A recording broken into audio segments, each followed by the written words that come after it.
Bienvenidos a Langoy Extra, una píldora sobre el contenido que no logra llegar al programa semanal y que llega a ustedes 2 o 3 veces por semana o cuando lo meriten.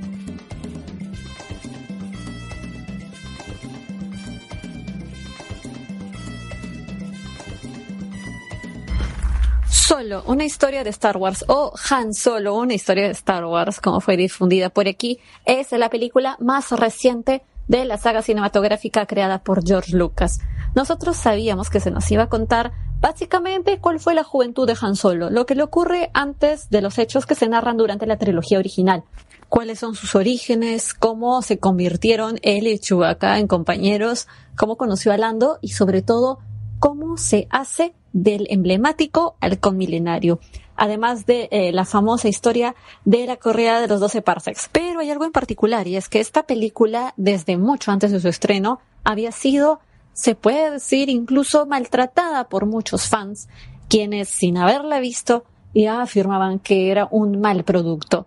Ahora, después de verla, la opinión está un poco más balanceada, está dividida, pero, sin embargo, no se inclina todo de manera bastante, digamos, contundente o acentuada a decir que es una película pésima. Ahora, hablemos un poco de qué es lo que nosotros encontramos aquí. Es un Han Solo joven, bastantes años atrás de lo que va a ocurrir cuando él se encuentre con Leia y con Luke.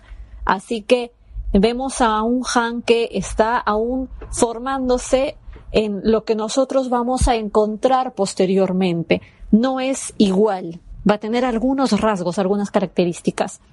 Él es interpretado por Alden Ehrenreich, espero que se pronuncie más o menos así, y él está al inicio de la película junto a Kira, que es este personaje femenino que es su compañera, que es algo así como su novia, y es interpretada por Emilia Clarke. Ellos juntos intentan escapar de una banda de delincuentes, y dentro de ese escape, finalmente el que logra huir es Han y Kira se queda.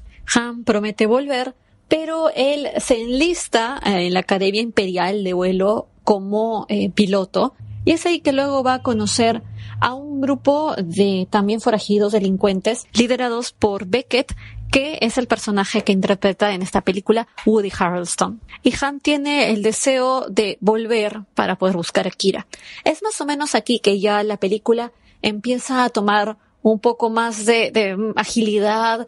Vamos a ver lo que esperábamos, su encuentro con Chewbacca, cómo se convierten en compañeros, cómo es que Lando luego es parte de esta historia gracias a las series de misiones que ellos tienen que ir cumpliendo para poder saldar unas deudas. Y sobre todo también un personaje que nos llama la atención, que es el de Enfys Nest, ese personaje que parece ser un pirata más, que es como un rival dentro del mundo criminal, y por supuesto un droide, porque no pueden faltar los droides. Pero antes de comentar con spoilers, podemos mencionar qué es lo que la película en líneas generales nos muestra en diferentes aspectos. Básicamente, si es que alguien estaba esperando que se mostrara una película súper épica como el episodio 5, no van a encontrar el episodio 5, porque no son formas, ni historias, ni contextos, ni personajes, ni nada similar. Han, además, es una película únicamente sobre Han Solo. Si bien nosotros no vamos a ver ese desarrollo que se ha dado en otras cintas de Star Wars, hay que recordar también que es una historia paralela a la que nosotros hemos visto ya. Y se trata específicamente de Han. Él es un personaje que siempre fue divertido, siempre tuvo el espíritu de aventura, siempre fue un poco diferente al resto. Era un bandido, intrépido, y básicamente se ve eso dentro de ese espíritu que tuvo la película al ser creada. Aunque podríamos decir que estas características están repartidas en distintos personajes y en diversos espacios y situaciones. No están concentradas en Han, pero lo que se entiende de esto también es que el Han que nosotros conocimos en la trilogía original es quien es por las vivencias y por las convivencias que exploramos justamente en esta cinta, con el contacto con diferentes personas y por haber tenido que pasar por diferentes hechos.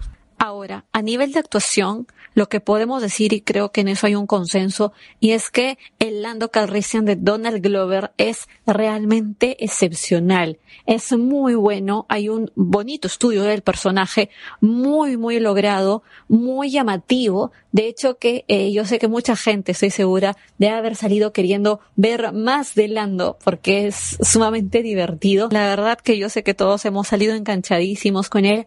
Y con respecto a la interpretación de Han, podemos ver que hubo un planteamiento respetuoso, esmerado, de lo que hizo Harrison Ford. Ahora que claro, tener el peso encima de Harrison Ford para poder hacer una interpretación es tremendo. Se puede tener unos cuantos reparos, pero sin embargo ha intentado mostrar esa faceta que nosotros conocíamos de Han sin necesidad de que sea exactamente el mismo Han Solo, no una imitación de Harrison Ford, porque no se trata además del mismo personaje y no están en la misma época de su vida. En cuanto a Kira, que es el personaje que interpreta Emilia Clarke, sinceramente yo creo que podría haberlo hecho bastante mejor. Kira, sin embargo, no es un personaje terrible, es un personaje que uno siente que tal vez no suma tanto como los demás, porque su ambigüedad, la ambigüedad que tiene el personaje con el que está planteado, está a nivel de actuación poco trabajado. Se nota mucho cuál es el bando que ella toma, cuál es su posición, cuando en realidad ella se supone que está en un conflicto grande entre apoyar a Han o asegurar su vida. Quienes vemos que han cumplido bien en esta historia han sido Vos, interpretado por Paul Bettany, que es algo así como el villano, que es prometido de Kira, es entre su prometido y su dueño. Y Beckett, que es interpretado por Woody Harrelson, que es tremendo actor, es brillante en todo papel dramático. En este vemos que lo hace bien y lo disfruta aparentemente. Ahora, hablemos de la parte de producción. Eso está muy logrado. La escenografía, el vestuario, los colores, básicamente un trabajo artístico hecho con esmero. Igual con el uso de los colores, las sombras, algunos planos muy bonitos. Hay momentos en los que yo creo que todos hemos coincidido en que estábamos viendo en algún momento, por alguna razón, un western, y ese espíritu de western es bien interesante tomarlo en Han, que es un personaje que bebe de eso, y ponerlo en la película conceptualmente es positivo. Y en cuanto a los arreglos musicales, si bien la música original es de John Williams, también tenemos los arreglos de John Powell en esta ocasión. Nosotros vemos que son correctos. En Rogue One nosotros ya habíamos sentido que hubo un buen trabajo, y para este otro spin-off vemos que sí se han hecho arreglos, variaciones en tiempo, ritmo, pero estas variaciones se hacen en función de una historia y de un personaje de aventuras, de constante aventura. Ahora, en cuanto al ritmo de la historia, la primera parte sí es verdad, es un poco lenta. Trata de crear el contexto y más bien se extiende un poco, y cosas como, por ejemplo, el encuentro con Chewie, cómo se convierten en compañeros es divertidísimo, pero también se siente que pasa a veces un poco rápido. Sin embargo, mientras va avanzando la película a partir de aquí, empezamos a sentir cada vez mejor el desarrollo de los hechos. Vamos viendo la osadía, la forma de ser intrépido que tiene Han de hacer, que nosotros ya conocíamos, pero como este es un Solo más joven, lo que le falta es un poco de experiencia y de dominio. Sin embargo, él tiene todo el impulso interno. Y el plot final se puede decir que le da ese empuje a la película que hacía falta para terminar bien. Ese plot aporta mucho. Y es aquí que apreciamos el valor, el aporte de este tipo de historias. Porque, como ustedes saben, en general, dentro del devenir histórico de la humanidad, cada vez que ocurre un hecho destacable, siempre se debe a una causa y siempre va a traer consecuencias diferentes. Y no estamos hablando solamente de consecuencias que son grandes fechas, acontecimientos, no solo a nivel macro, a nivel pequeño, a nivel de a pie. También hay muchos detalles que nosotros vemos solamente en cifras o de manera global. Acá nos permite ver las historias más pequeñas.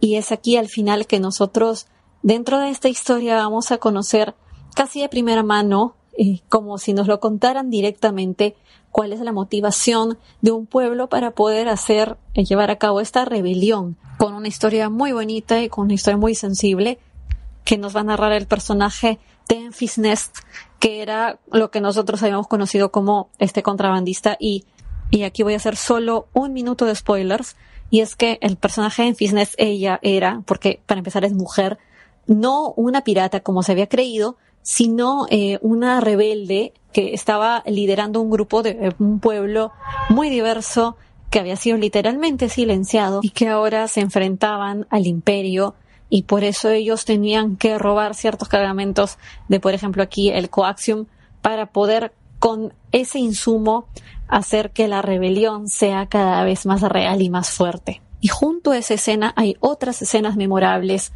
por supuesto llenas de nostalgia, como por ejemplo la primera vista del halcón milenario, que uno siente al verla. Es una escena increíble, porque aparentemente no hay, después de ver esas tomas espectaculares, nada más maravilloso que una nave como esa en todo el universo.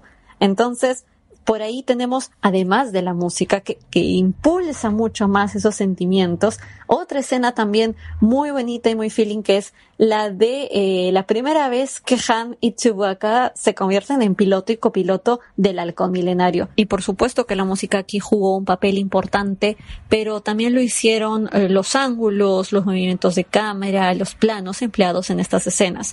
Casi todo lo mejor que se encuentra en la película son las escenas que comparten Han y Chewie, que son muy feeling y tienen un espíritu bien grande de unión, de fraternidad.